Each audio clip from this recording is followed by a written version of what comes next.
Hey everybody, Riot Mort here with the patch 13.22 rundown. And if you're wondering why the setup is weird, I'm in Spain. This is right after day one of the Runeterra Reforged Championship. So kind of a weird setup. I apologize if the audio's scuffed and everything, but figured I'd still want to get you guys the rundown. This is the last patch of Runeterra Reforged. It'll be after all the competitive stuff is done. There'll basically be 2 weeks to finish off your ranked climb, and that'll be it before we move on to set 10. But again, wanted to get you these changes out. These changes go live Wednesday. So yeah, and so the goal of this patch is just as we say goodbye to Runeterra Reforged, one last hurrah.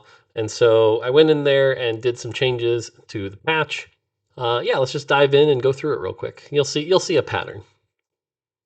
So one thing is that Scuttle Puddle and Beats by Scuttle have been re-enabled. We fixed that bug. And in addition, the Giant Scuttle now drops more gold and an additional item. So that's pretty cool. Overtime. This is a big change that we're actually prepping for the mids or for set 10, but we want to make sure that it's working good and everything. And so overtime buff has been reworked.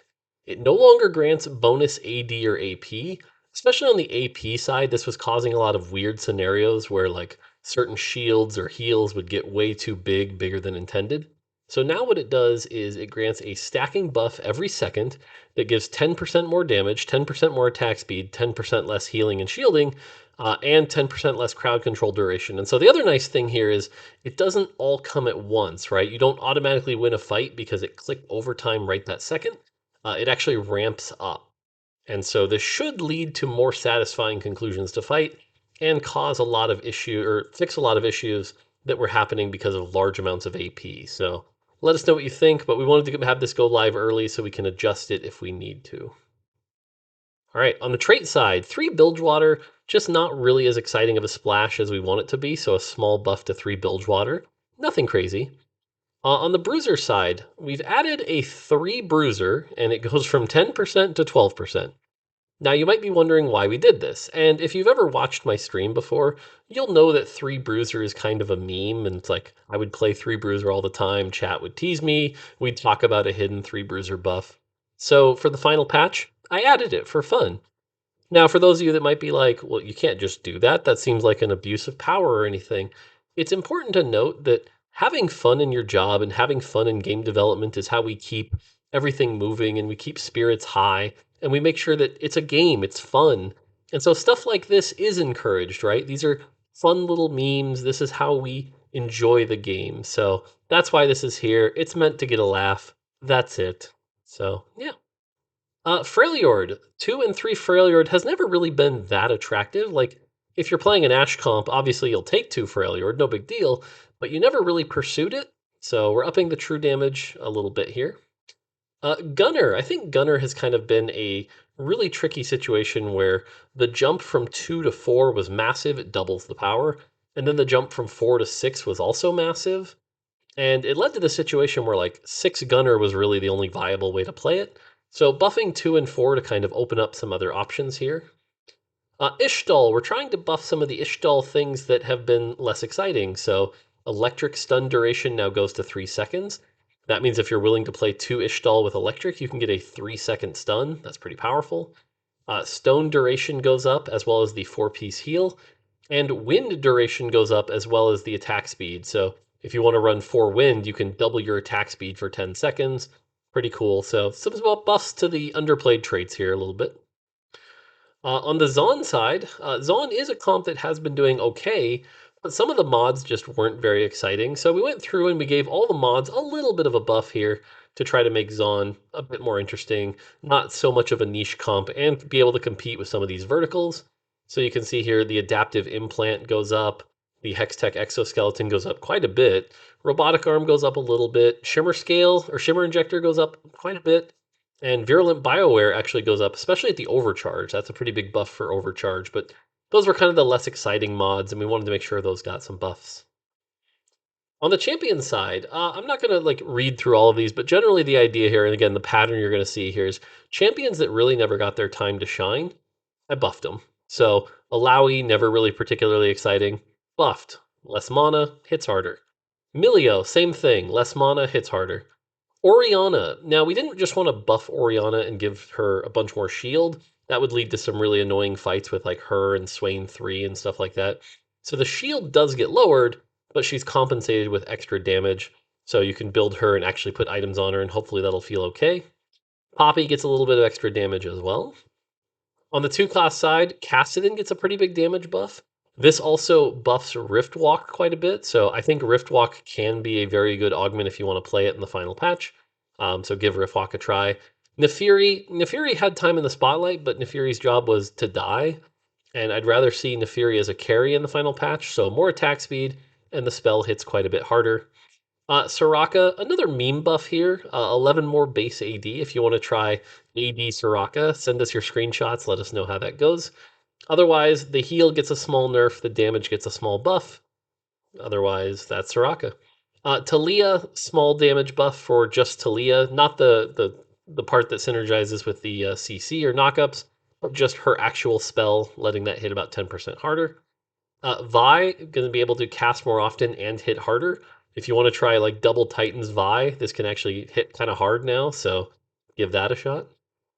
On the 3 cost side, Darius. He was really, really close, but if this doesn't make Darius be playable, nothing will. 5 more AD, less mana, and that's combined with the buff from last patch where he's going to be able to get those dunks and not have them be reduced as much damage, so check that out. Karma opening up the mana a little bit, kind of like we did with Silco last patch, where now you can play her with Shojin or blue buff, as well as letting her hit quite a bit harder. This should be a buff to the Vanquisher Karma if you want to try it, but also we're hoping it buffs Invoker Karma as well. Rek'Sai, same thing. Rek'Sai has always been in an awkward spot. Like, you don't mind having a Rek'Sai 3, but you're not excited to play it.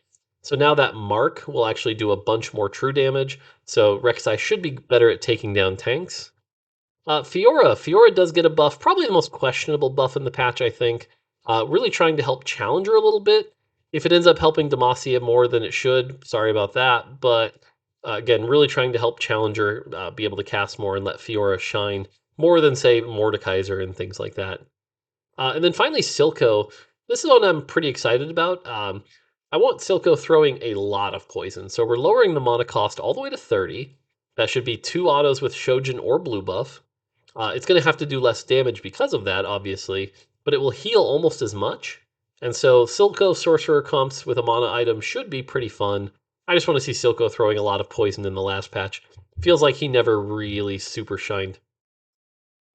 Ari's been a little disappointing for a 5 cost. So we're letting that big boom hit a little bit harder. On the Heimerdinger side, this one better late than never, I guess. But the Mechano missile damage is going to go up, so you're tempted to run more than one Mechano. Refractor beam damage goes up, and the most important one here is Refractor beam now allows the turret's ability to crit if Heimer's ability can. So now he can actually use things like crit, jeweled gauntlet, guard breaker, stuff like that. And hopefully this makes the Refractor beam fantasy a lot better in the final patch. And then finally, Belveth 3, kind of the weakest 3-star 5 cost, now hits all enemies on the board. This thing should be nutty. Belveth 3 should no longer be a disappointment. So, and then finally, Rise. As we say goodbye to Rise, we basically buffed every Rise. So you're going to want to play Rise this patch. Bilgewater, going to cast more often, get more loot at 2-star, and it's going to scale more. So if you can get like 100 gold Bilgewater Rise 2, these chests are going to be big. They're going to do massive AoE damage. Noxus Rise, going to cast more and let the 1-star do a bit more damage. So small buff there.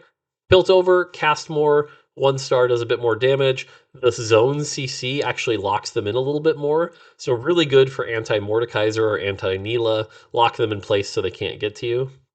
Shurima, going to cast quite a bit more. This is one of the bigger buffs. 30 mana off, so cast a bit more. He's going to have more increased chance to spawn gold, more increased chance to spawn items. And then for every other Rise, we just lowered the mana 10 to 20. So Rise is going to be casting a lot more. So definitely say goodbye to Rise and give him a try. And then one tiny bug fix here is that Nashor's Tooth and Radiant Nashor's Tooth can no longer be placed on monolith champs. And there you go. That's it. That's the final patch of Runeterra Reforged. I think we'll look back on this set and, there's going to be some highs, there's going to be some lows, some really good designs, some really rough balance patches, things like that. Something we'll talk about more on stream when I'm not in the middle of a hotel room. But yeah, so there you go. All right, that's going to do it for me. Hopefully, you're seeing this Saturday afternoon. Make sure you tune into the championship tomorrow on Sunday. Big reveal after the championship concludes. Should be pretty exciting. Can't wait to talk about it.